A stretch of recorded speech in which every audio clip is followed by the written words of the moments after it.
संत रामपाल जी के समर्थकों का यहाँ आने का क्या कारण है? यहाँ के जो दूर दूर से लोग आए हैं उनसे जानेंगे। सर क्या नाम है आपका? बलवान दास मेरा नाम है। सत साहिब जी। सर एक चीज़ बताइए, यहाँ पे जैसे कि संत रामपाल जी को सभी को पता है कि आजीवन कारावास हो गया है, तो फिर आप लोग यहाँ पे हिसार में क्यों आते हो? देखो, ये तो अनजान लोगों की समझ है, या आप जैसी मीडिया के लोगों को ये तो जानते तो है नहीं संत रामपाल जी के बारे में, या संत रामपाल जी क्या हैं।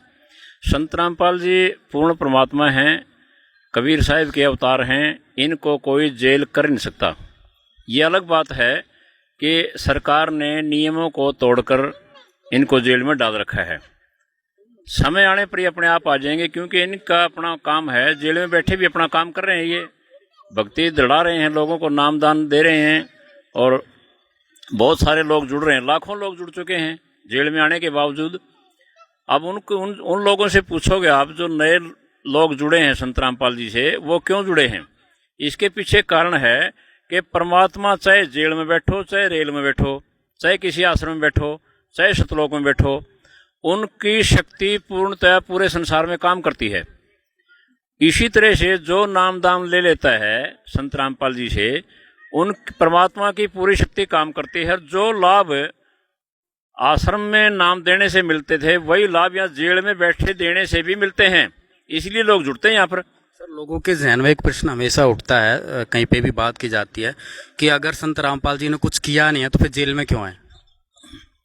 हाँ, ये सत्य है।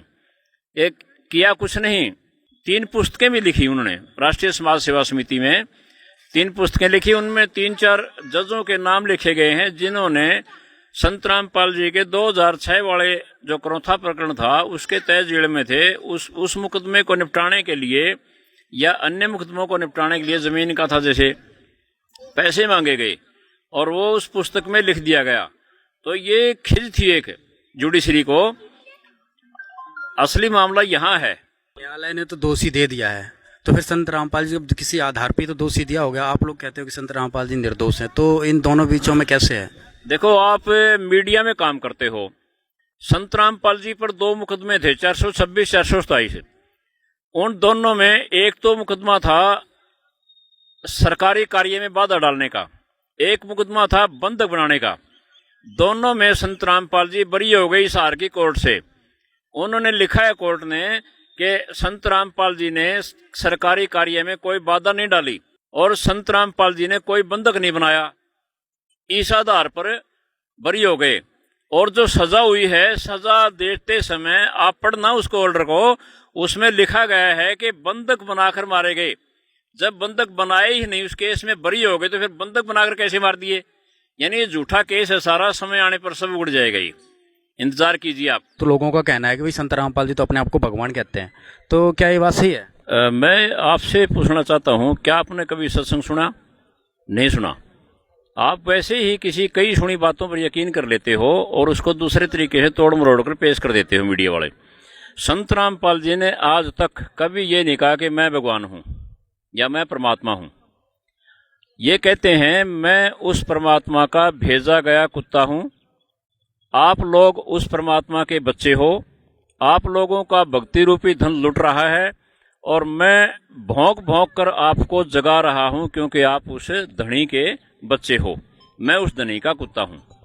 तो कभी भी संत रामपाल जी ने ये नहीं कहा कि मैं परमात्मा हूं। लेकिन गुरु मानुष कर जानते ते नर कहिए अंध, होए दुखी संसार में आ गई यम के फंद। हमने ये देखना है, गुरु जी को परमात्मा के रूप में ट्रीट करना है, मानना पड़ेगा। मान लो संत रामपाल जी परमात्मा, तब जाकर हमें परमात्मा प्राप्त होंगे।